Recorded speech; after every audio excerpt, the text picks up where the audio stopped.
નમસ્કાર તમામ મિત્રોનું સ્વાગત છે આપણી યુટ્યુબ ચેનલમાં અને મારું નામ છે રેહાન સુનેજા। આ વિડીયોમાં વાત કરીશું અંડમાન નિકોબાર ટાપુ ઉપર ચોમાસાનું ક્યારે આગમન થઈ શકે છે। 2026ના ચોમાસાનું અંડમાન નિકોબાર દ્વીપ સમૂહમાં ક્યારે ચોમાસાનું આગમન થઈ શકે છે અને અરબ સાગર અને બંગાળાની ખાડી બંનેમાં ક્યારે સિસ્ટમ બને મજબૂત તેવી શક્યતા છે તેની માહિતી આ વિડીયોની અંદર આપવાના છે।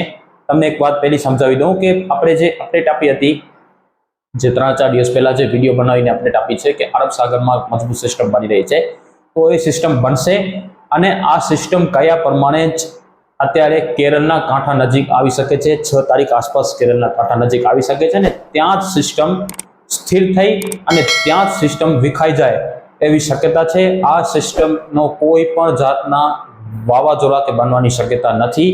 આપણે પહેલા પણ કીધું હતું કે સિસ્ટમ અત્યારે એવું દેખાઈ રહ્યું છે કે ડિપ્રેશન બનશે, તો એ પ્રમાણે જ સિસ્ટમ ડિપ્રેશન બની શકે છે। વાવાઝોડું બનવાની કોઈ સંભાવના કે શક્યતા નથી। આ સિસ્ટમ વાવાઝોડું નથી બનવાની મિત્રો। જે અત્યારે જે સિસ્ટમ છે 2-3 તારીખ વાળી એ સિસ્ટમની વાત કરી રહ્યો છું। અત્યારે જે સિસ્ટમ બની છે અરબી સમુદ્રમાં 29 તારીખ આસપાસ બની છે સિસ્ટમની વાત છે, જે 5-6 તારીખ આસપાસ કેરળના જે કાંઠાવાળા વિસ્તારો છે ત્યાં નજીક આવી શકે છે। સિસ્ટમ તે સામે ડિપ્રેશન જોવા મળી શકે છે અને આ સિસ્ટમનો લાભ છે કેરળ, કર્ણાટકના જે ભાગો છે ત્યાં જોવા વધુ મળી શકે છે ને ત્યાં ભારે વરસાદ જોવા મળી શકે છે। પણ આ સિસ્ટમ અરબી સમુદ્રમાં જ વિખાઈ જશે તો કેરળના કોસ્ટલ ભાગોની અંદર આવી અને ત્યારબાદ સિસ્ટમ વળી પાછી થોડીક બહાર ખસકી અને ત્યાં જ સ્થિર થઈ જાય અને ત્યાં જ વિખાઈ જાય એવી શક્યતા છે। આ સિસ્ટમ કોઈ જાતના વાવાઝોડા કે સાયક્લોન બનવાની શક્યતા નથી લાગતી। તો એ તમારો જે સવાલ અને ક્વેશ્ચન હતો આપણે સોલ્વ કર્યો છે।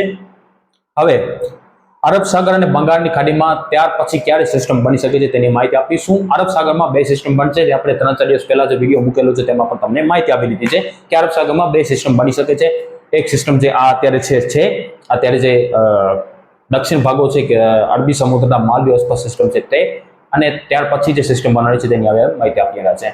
તો બંગાળની ખાડીમાં ક્યારે સિસ્ટમ બનશે તેની માહિતી આપીશું। જો કે બંગાળની ખાડીમાં સિસ્ટમ બનશે એનાથી આપણે કોઈ ફાયદો નથી ગુજરાતને, તો પણ માહિતી આપી રહ્યા છે આપણે। ત્યારબાદ ચોમાસાની વાત કરીશું કે અંડમાન નિકોબાર દ્વીપ સમૂહમાં ચોમાસાનું ક્યારે આગમન થશે।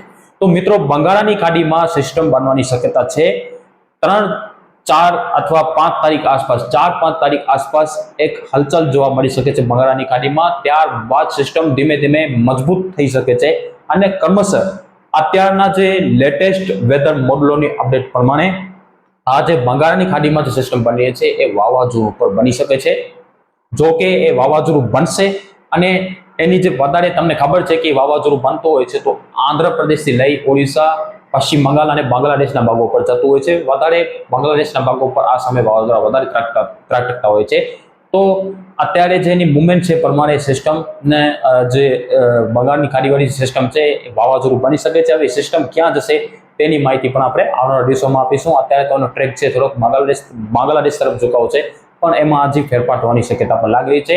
આ સિસ્ટમ બંગાળની ખાડીમાં જે મિત્રો સિસ્ટમ બની રહી છે એ વાવાઝોડું પણ બની શકે છે। એ વાત ખાસ નોટ કરી લેજો કે સિસ્ટમ વાવાઝોડું બનવાની શક્યતા વધુ લાગી રહી છે, કારણ કે બંગાળની ખાડીમાં જે સમુદ્રી સત્યના જે તાપમાન છે અત્યારે ત્યાં ફેવરેબલ જોવા મળી રહ્યા છે। તો આ સિસ્ટમ બનશે તો ચોમાસાને ઝડપથી વેગ આપશે અને ચોમાસું ઝડપથી આગળ આવી શકે છે। તો આ હતી બંગાળની ખાડીની અપડેટ। 11-12 તારીખ આસપાસ આ સિસ્ટમ વધુ મજબૂત બની શકે છે અને 12-13 તારીખ આસપાસ આ સિસ્ટમ ડીપ ડિપ્રેશન અથવા વાવાઝોડું પર બને એવી સંભાવના અત્યારના મોડલનો લેટેસ્ટ વેધર મોડલની અપડેટ પ્રમાણે લાગી રહી છે। જો કે એમાં કોઈ અપડેટમાં ફેરફાર હશે તો તમને માહિતી આપવામાં આવશે। થોડો વિડીયો લાંબો થશે તો આપણે વિસ્તારથી માહિતી આપીશું। અને અરબ સાગરમાં પણ જે અત્યારે થોડોક મતમતાન છે મોડલોમાં, તો પણ આપણે માહિતી આપી દઈએ છીએ કે અરબ સાગરમાં પણ સિસ્ટમ બની શકે છે અને ત્યાં પણ 11-12 તારીખ આસપાસ બંનેમાં 11-12 તારીખ આસપાસ બંગાળની ખાડી અને અરબ સાગર બંનેમાં સિસ્ટમ બની શકે છે। બીજી સિસ્ટમ અરબી સમુદ્રમાં 11-12 તારીખ આસપાસ મજબૂત થઈ શકે છે અને આ સિસ્ટમ 13-14-15 તારીખ આસપાસ 16 તારીખ સુધીમાં આ સિસ્ટમ કદાચ અરબી સમુદ્રમાં આ સિસ્ટમ છે એ મજબૂત જોવા મળી શકે છે અને આ સિસ્ટમ વધુ મજબૂત બની અને વેલમાર્ક લોકેશન ડિપ્રેશન બની શકે છે। જો કે અત્યારે તો મોડલો વાવાઝોડું બતાવી રહ્યા છે, પણ આપણે એમાં કોઈ જાતના મતલબ કે આરામથી કામ લઈ રહ્યા છે, કોઈ જાતને આપણે આગળ નથી।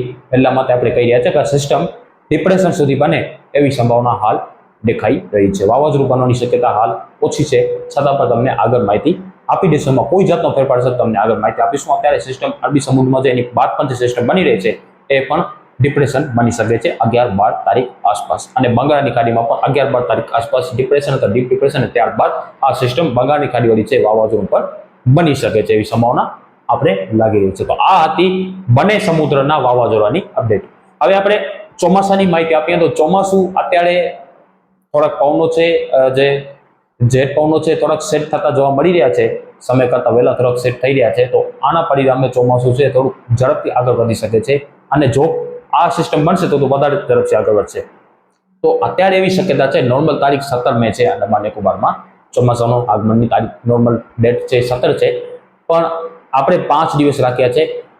15 મે થી લઈ અને 20 મે વચ્ચે અંડમાન નિકોબાર ટાપુ ઉપર ચોમાસાનું ક્યારેક પણ આગમન જોવા મળી શકે છે. અને જો સિસ્ટમ આ વધુ મજબૂત બની અને વાવાઝોડું બન્યો તો 15 મે પહેલા પણ ચોમાસાનું આગમન થાય તો પણ એમાં નવાઈ નથી. પણ આપણે તારીખ આપી છે કે 15 મે થી લઈને 20 મે વચ્ચેમાં ચોમાસાનું ક્યારેક પણ આગમન અંડમાન નિકોબાર ટાપુ ઉપર ચોમાસાનું આગમન થઈ શકે છે.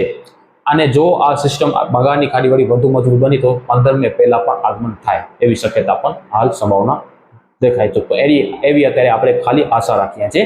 પણ 15 મે થી લઈને 20 મે વચ્ચે અંડમાન નિકોબાર ટાપુ પર ચોમાસાનું વિધિવત આગમન જોવા મળી શકે છે. તો આ હતી અરબ સાગર બંગાળની ખાડીની સાયક્લોનની વાવાઝોડાની અપડેટ. અને ત્યાર પછી આપણે જે ચોમાસાની માહિતી આપી છે કે આ પ્રમાણે ચોમાસાનું આગમન અંડમાન નિકોબાર ટાપુ પર જોવા મળી શકે છે. તો ખૂબ અગત્યના અને મોટા અને ખુશીના સમાચાર છે કે હવે ચોમાસું જેમ જેમ નજીક આવી રહ્યું છે તેમ તેમ ખેડૂતોને પણ એક મનમાં ઉત્સાહ છે કે હવે ચોમાસું આવી રહ્યું છે, હવે કયા પાકનું બિયારણ આપણે લઈએ અને કયા પાક વાવીએ એ ખેડૂતોના મનમાં હોય છે અને આશા રાખીને બેઠા હોય. તો આપણે એવી આશા રાખીએ કે આ વર્ષનું ચોમાસું સારું રહે અને તમામ ગુજરાતના તમામ વિસ્તારોની અંદર, દક્ષિણ ગુજરાત હોય કે પછી સૌરાષ્ટ્ર હોય અને પછી મધ્ય ગુજરાત હોય, ઉત્તર ગુજરાત હોય, કચ્છ હોય, તમામ ભાગોની અંદર વરસાદ એકંદરે સારા થાય અને ખેડૂતોને એક નવા પાણી થઈ જાય એવી આપણે આશા રાખી રહ્યા છે.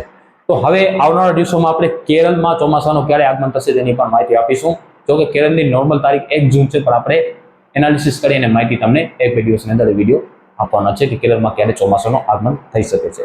તો વિડીયોને લાઈક કરી લેજો અને ચેનલને સબસ્ક્રાઇબ ન કરી તો ચેનલને સબસ્ક્રાઇબ કરી લેજો. મળીશું નેક્સ્ટ વિડીયોમાં. ત્યાં સુધી બધાને આભાર.